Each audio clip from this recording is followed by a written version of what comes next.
One of my roles in the DJ industry today is as a content creator for Pioneer DJ, aka Alpha Theta. Now, some of you may or may not know that I used to work for Serato, and I've been a Serato user for over 15 years. Now, in this role for Alpha Theta, I had to learn Rekordbox inside out. And as a long-time Serato user, there are features in that software that kind of blew my mind. And in this video, I'm going to show you my top 5 Rekordbox tips that might just change the way that you use DJ software forever. So let's get straight into it. So the first tip that we're going to look at is called playlist palettes. And basically this allows you to have multiple playlists open at the same time. And the reason this is useful is you can move songs between up to 5 playlists at the same time without having to scroll through your playlists, finding them and then dragging them between them. You can just have them all open at once. Now, to open up playlist palettes, just click on this icon here on the right hand side of the library. And then as you can see, I've already got 4 playlist palettes here at the top loaded. Now, if you want, you can right click this and click remove from palette, and then you can start dragging songs into this new playlist palette, and then you can give this one a name, and then you can just start making a brand new playlist on the fly like that. You can also drag songs from another playlist palette onto that new playlist, and it's just a really easy, quick way of having multiple playlists open so that you can move songs between them. Now, the next feature we're going to look at is called Streaming Radar, and you can access that by clicking on the track suggestion icon on the left hand side and then clicking Streaming Radar. Now, I've currently got a drum and bass song loaded into my left deck from Beatport, and I've also got a UKG song loaded to my right deck, also from Beatport. These numbers here in the middle allow you to select which deck you would like the Streaming Radar to suggest tracks for. So let's choose deck 2, and then if you go to the settings right here, this is where you can customize the conditions of the tracks to be recommended. So let's turn off beat source and title because I only want it to suggest songs from Beatport.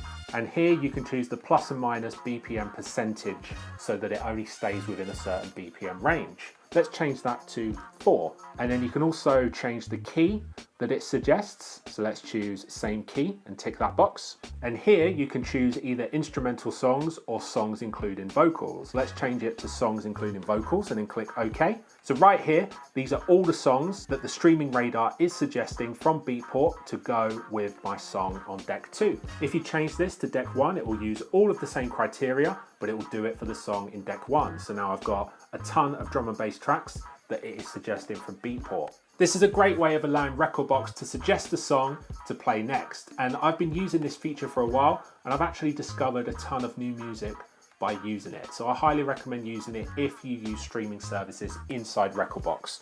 Bonus tip, you can actually use the collection radar in much the same way, but instead of it scanning a streaming service, it will just scan your entire music collection inside Rekordbox. The next feature we're going to look at is called Intelligent Queue Creation. So let's head to the settings in Rekordbox, and then under Analysis, go to Queue Analysis here at the top. And this is where you can turn on Intelligent Queue Creation. You can also choose the queue type, so we're going to leave it on Hot Queue. You can suggest the upper limit of queues that it will set. Let's leave that at 4. And I'm also going to leave all of these settings as they are. Now, Intelligent Queue Creation will apply automatic hot queues or memory queues on any song that you analyze in your Rekordbox library. So let's test it out. Here I'm on Beatport. Let's take this Sammy Virgi track right here and load it into the deck. So it's analyzing that song. And then once the analysis is finished, you can see right here, it has set 4 automatic hot queues on this track. So let's take a look at them. So the first one is on the first drum beat right there. The second one looks like it is right at the start of the first breakdown, which is great. That's where I would have set one. The third hot cue is right on the drop. Again, this is perfect. And then the fourth hot cue, that is right on the second drop. This is great. This is exactly what I would have done. I may have set a few more, but all you need to do if you wanted to set more is make sure that the upper limit inside this window here is set to more than 4. This next feature allows you to see what playlists a song in your library is currently in. So let's head to our playlists right here. Let's go to this playlist and then choose a song. And then all you need to do is click on this icon right here. and it will tell you all of the playlists that that song is in. So you can see it's in my collection, it's in my D&B mix playlist, and it's also in a histories folder, which is really handy because you can choose any song in your library and see when it's been played before and at what time and what set, and you can also see in your history what songs you played around it, which can be really, really useful. Let's just go to another playlist and try it with a different track. Let's choose this one. Click that icon. You can see it's been in my history 5 other times. It's also in that playlist and it's in my collection. This feature is really great for library management. You can choose any song, see what playlists it's in, and if it's not in certain playlists that you want it to be, you can then just quickly add it to those other playlists. This final feature will allow you to set loops to a hot cue so that when you trigger that hot cue, it will also trigger that loop. And in Rekordbox, it's called active loops. So here we've got a song loaded on the left deck.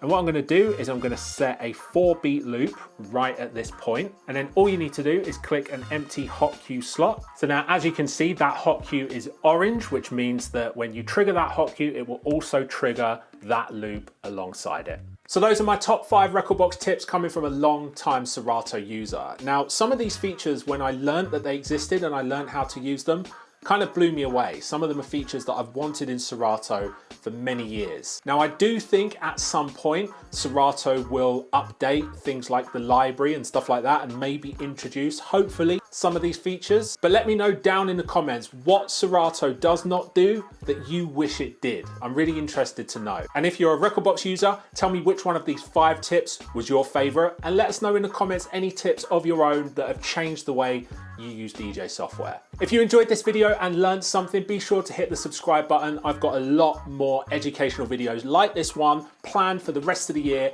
and beyond. So if you want to be part of the journey, hit the subscribe button and I'll see you on the next one.